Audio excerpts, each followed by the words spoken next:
O gjë shembull nga profeti sallallahu alaihi wasallam dhe sahabët. Wallahi jeta e tyre është gjitha shembull. Po. Wallahi shembull është. Në një prej betejave shkuan sahabët, edhe ishin të lodhur dhe të raskapitur. Dhe është transmetuar që ju ka ardhur ujë në vendin ku kanë qenë sahabët e plagosur. Kush ka qenë në ato vende ti e din, vende shkretinare, të nxehta. Kush ka qenë verës i kupton tekstet të cilat flasin për disa vështirësi. Vera shumë e nxehtë atje. Mekja Medinja, do me thënë, kanë një temperaturë të veçantë gjatë verës. Andaj thot, ka ardhur uji dhe ai i cili ju ka thënë uji ka filluar tek i pari, ka thënë çojë tek i dyti. Ka thënë çojë tek i treti. Çojë tek i katërti, derisa thot jam kthy tek i njëjti person. O vlla, unë jeca të gjithë, secili më thonë të shko te i pari, shko te i dyti, shko te i treti, te i ka kështu me radhë, erdha tek ti, to të pi ujë nga se asnjëri s'është tu pi. Edhe plot prej betejave të pejgamberit Allahu sallallahu alaihi wasallam ka ndodhur në cilin muaj? Muajin e Ramazanit. Beteja më e madhe që ka ndodhur gjatë këtij muaji është beteja e Bedrit. Është beteja e parë e sahabëve që kanë dalë. Të xherushëm kanë qenë apo? Të xherushëm sahabët kanë dalë në rrugtim. Nxehtim madh. Nxehtim madh. Kush e din Bedrin e din se Bedri është vend shkretinor. E ne e dim që Allahu ju patlëshu bereqet sahabëve. Megjithatë, këto njerëz janë të përzgjedhur që të jetojnë përreth pejgamberit Allahut alayhi salatu wasallam. Dhe ky pejgamber ka mishruar praktikën e tij se sa bujar duhet të jetë njeriu. A e ndan njeriu hurmën në dy pjesë, e ndan hurmën në dy pjesë. E kupton që një njeri i cili s'ka ngrënë ditë të tëra, shkon dhe ha bukë dhe merr një pjesë të atij ushqimi, thot, po ja lë filanit. Thot Ebu Hurajra radhiyallahu anhu, isha në xhaminë e pejgamberit Allahu sallallahu alaihi wasallam. Ebu Hurajra ka qenë prej ehlu suffe. Ehlu suffe janë sahabët që shokët e pejgamberit Allahut alayhi wasallam, që jetonin në xhaminë e pejgamberit Allahut, ama s'kishin shtëpi nga se ishin jashtë Medinës. Fukarat e sahabëve. Dhe thot Ebu Hurajra, nga uria e humbja vetë dijen time. Derisa thot e takova pejgamberin Allahut alayhi salatu wasallam, edhe e ka vërej që Ebu Hurajra shumë i uritur. E thot ma dha një enë, e po më thot e Ebu Hurajra, shko te filani, thuj më ka thonë pejgamberi Allahut sallallahu alaihi wasallam që këtë enë të ma mbushish me qumësht, me tambël. E thot shkova e mbusha dhe erdha. Dhe tash Ebu Hurajra vjen në xhami. E i thoto Ebu Hurajra, jepu shokëve të pinë. Thot Ebu Hurajra, unë e shikoj enën, pa jo thot mu nuk mjafton, jo atyne. Mirë po urdhri pejgamberit Allahu sallallahu alaihi wasallam. Plus tek ne është një rregull. Saqi al-qaumi akhiruhum shurban. Kështu ka thënë pejgamberi Allahut alayhi salatu wasallam. Ai që ju jep njerëzve të pinë, pi i fundit. Rregull është. Kjo është bujari o vëlla. Saqi al-qaumi, ai që ju jep njerëzve të pinë dhe të hanë, çfarë i pari han? I pari pinë? Jo. Ti pi i fundit nëse njerëzit ju jep të pinë. Dhe kjo është prej bujarisë së muslimanit ndaj të tjerëve, prej mbjelljes së konceptit të dhënies së përparësisë të tjerëve. E pejgamberi Allahu sallallahu alaihi wasallam i thotë Ebu Hurajrës, ti shkove me marr qumshtin, ti u bane sebeb, e tash jepu tjerëve le të pinë. Edhe fillon te njëri te tjetri.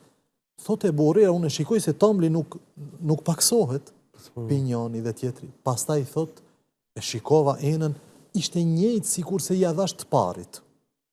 Pastaj thot piva. E pejgamberi Allahu sallallahu alaihi wasallam thot, vazhdo. Thot pita një herë, dy herë, derisa u ngopa i thash, ja Rasulullah, nuk gjej më rrugë për këtë qumsh, s'kam. Pastaj thot piu pejgamberi Allahut alaihi salatu wasalam dhe mbaroi, do me thonë, përfundoi ajo që ishte në enë nga qumshti. Ky shembulli pejgamberit Allahu sallallahu alaihi wasallam dhe Ebu Hurajras na bën neve me dije se o ti vëlla. Atë që e jep, ajo është e jotja. Atë që e mba, është e kujt? Atyre që i le pas vetë. Kështu ka thënë pejgamberi Allahu sallallahu alaihi wasallam. Atë që e jep është e jotja si se e gjen ditën e gjykimit, ditën me pas nevojë. Kur ke nevojë për një grimc të mirësisë. Atë që e ke dhënë ajo është e jotja. Ke dhënë 2 euro, 1 euro, gjys euro, ajo është e jotja. Gjithçka që e mban dhe që ka mundësi të ndrojsh jetë atë ditë, s'është e jotja. Se pa, do me thonë, gjithçka do të lëmë. Edhe teshat cilat i kemi të veshura, s'do t'i marrim me vetë. Atë që e kemi dhënë, ja kemi dhënë, si ka thonë Allah, wa men yuqridu Allaha qardan hasana.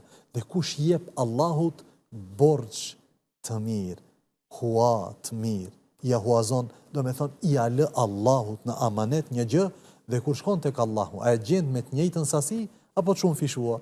Jo, të shumë fishuar. Madje deri 700 fish, deri sa doj Allahu Gjelle Gjelalu. Kjo është ajo që ne, ajo që është e jona, jo diçka tjetër. Për këtë shkak, jeta e sahabeve.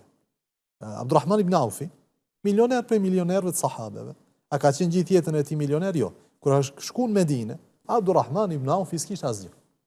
Dëgjoje çka i thot vallahu i tij me cilin e vllaznon pejgamberi Allahu sallallahu alaihi wasallam. Thotë Abdurrahman, ti e din që un jam nga njerëzit më të pasur në Medinë dhe ka qenë i martuar me më shumë se një grua. I thot, si dushesh kur orzoj një prej grave të mia dhe merr prej pasurisë time çka të duash. Cili njeri sot thot merr prej pasurisë time çka të duash? Abdurrahman ibn Aufi nuk zgjedh asgjë prej asaj që ai ja ka ofruar. Përkundrazi, njeri krenar me veten e tij. Po vetëm tregon ku është pazari juaj. Tregu ju, ku tregtoni ju? Në filan vend. Shkoj të punoj. Shkoj punoj. Edhe u bë një nga sahabët më të pasur.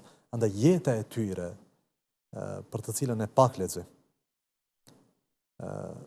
thjesht dëshmon se nëse ka karakteristikë me cilën ata janë veçuar nga të tjerët, është se ju kanë dhënë përparësi të tjerëve përpara vetes. Madje Allahu e ka potencu këtë gjë kur ka përmend ensarët. Thot Allahu xhallahu ala o yu'thiruna ala anfusihim walau kana bihim khasasa. Ata ju japin përparësi tjerëve edhe nëse vetë kanë nevojë më shumë për atë gjë. Vetë kanë nevojë për këtë ushqim. Fëmijët e tij kanë nevojë për këtë ushqim. Megjithatë, ju ka dhënë përparësi fëmijëve të tjerë. Ju ka dhënë përparësi atyre të cilët kanë nevojë. Ne për ta kuptuar nivelin e atyre në aspekt të dhënies përparësi ndaj të tjerëve, ne duhet mos lexojmë pak rreth tyre. Sidomos Ramazanin e tyre.